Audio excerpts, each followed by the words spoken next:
আসসালামু আলাইকুম। চ্যানেলের জনপদের খবর আমন্ত্রণ জানাচ্ছি আমি আনিকা জাহিন। এখনকার এই সংবাদ আয়োজন একই সঙ্গে চ্যানেলের ইউটিউব চ্যানেল এবং চ্যানেলের ওটিটি প্ল্যাটফর্ম আই স্ক্রিনে লাইভ স্ট্রিম হচ্ছে। মেহেরপুর জেলা বন বিভাগ কার্যালয়ের সামনে দুটি মোটরসাইকেলের মুখোমুখি সংঘর্ষে প্রাণ হারিয়েছেন জনস্বাস্থ্য প্রকৌশল অধিদপ্তর এর সহকারী প্রকৌশলী AKM মাহফুজুর রহমান ও কলেজ ছাত্র আকমল হোসেন। পুলিশ জানায়, সকাল 10টার দিকে বন বিভাগের সামনের সড়কে দ্রুতগতির দুটি মোটরসাইকেল মুখোমুখি ধাক্কা লাগে। ঘটনাস্থলে গুরুতর আহত হন দুই আরোহী। স্থানীয়রা তাদের মেহেরপুর জেনারেল হাসপাতালে নিয়ে গেলে কর্তব্যরত চিকিৎসক মৃত ঘোষণা করেন।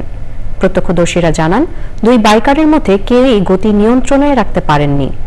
সংঘর্ষে মোটরসাইকেল দুটি দুমড়ে মুচড়ে যায় এবং আরোহীরা ছিটকে পড়ে মাথা ও পায়ে গুরুতর আঘাত পান। নীলফামারী সদর উপজেলার পলাশবাড়ী কানাইকাটা রেলগেটে চিলাহাটি থেকে ছেড়ে আসা ঢাকাগামী চিলাহাটি এক্সপ্রেসের ধাক্কায় দুইজন মোটরসাইকেল আরোহী নিহত হয়েছেন। নিহতরা হলেন সদর উপজেলার আরাজি দলুয়া চওড়া বড়গাছা এলাকার কালচুরায়ের ছেলে সন্তোষ ও শেলচুরায়ের ছেলে ভবেশ। স্থানীয়দের অভিযোগ, গেটম্যান না থাকায় প্রায় এই ধরনের দুর্ঘটনার ঘটনা ঘটছে।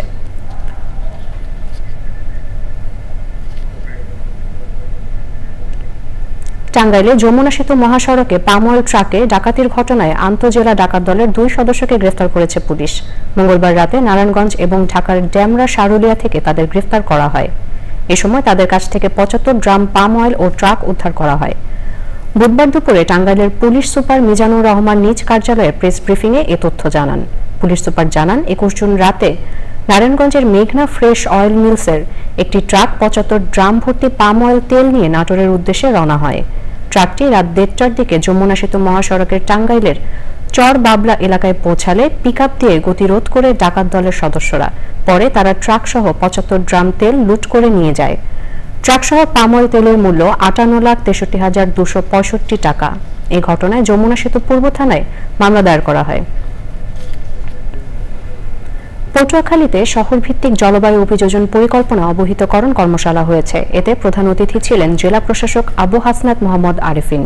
ব্র্যাক ও পটুয়াখালী পৌরসভার যৌথ উদ্যোগে স্থানীয় সরকার উপপরিচালক ও পৌর প্রশাসক জুয়েল রানার সভাপতিত্বে ওই কর্মশালায় বক্তৃতা করেন নগর উন্নয়ন কর্মসূচি প্রধান ইমামুল আজম শাহী, সদর উপজেলা নির্বাহী অফিসার ইফাত আরা জামান উর্মি, জেলা প্রাথমিক শিক্ষা অফিসার মোল্লা বখতিয়ার উদ্দিন ও অন্যরা।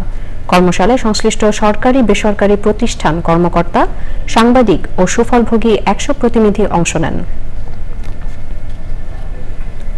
প্রাকৃতিক সৌন্দর্যে ঘেরা শরীয়তপুর পানি উন্নয়ন বোর্ড ফুল, ফল আর ঔষধি গাছে দৃষ্টিনন্দন ও মনোমুগ্ধকর সাজে সেজেছে কার্যালয়টি।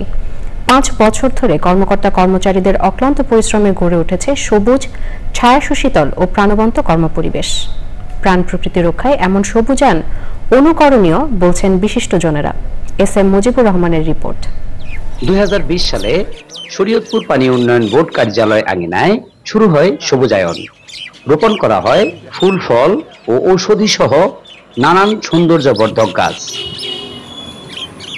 সময়ের সাথে সাথে আঙিনাটি যেমন হয়ে উঠেছে ছায়া সুনিবিড় আনন্দমুখর, তেমনি এটি এখন পাখিদের নিরাপদ আবাসস্থল।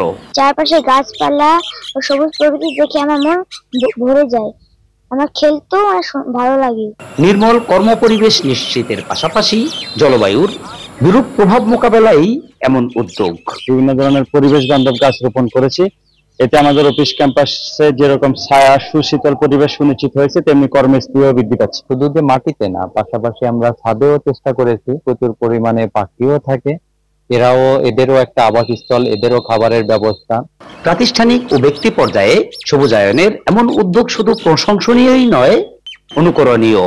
যার যার অবস্থান থেকে বিভিন্ন অফিস আদালত, শিক্ষা প্রতিষ্ঠান, বাড়ির ছাদ আঙিনা এভাবে বৃক্ষায়ন করি, তাহলে পরিবেশ বিপর্যয় রোধে গুরুত্বপূর্ণ ভূমিকা রাখবে।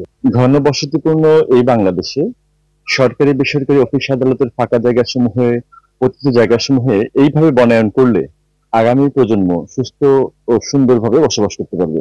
ভবিষ্যৎ প্রজন্মের বাসযোগ্য ধরিত্রী বিনির্মাণে বৃক্ষরোপণে সমন্বিত উদ্যোগ এখন সময়ের দাবি, বলছেন পরিবেশবাদীরা। শরীয়তপুর থেকে SM Mujibur Rahman, channel I.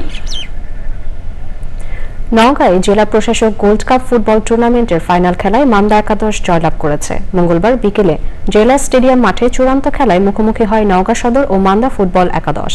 নির্ধারিত ও অতিরিক্ত সময়ের মধ্যে দু দলই এক এক গোলে সমতা ধরে রাখে। পরে টাইব্রেকারে নওগাঁ সদর টিমকে হারিয়ে মান্দা একাদশ শিরোপা ঘরে তোলে। খেলা শেষে পুরস্কার বিতরণী অনুষ্ঠানে প্রধান অতিথি ছিলেন রাজশাহী বিভাগীয় কমিশনার খন্দকার আজিম আহমেদ।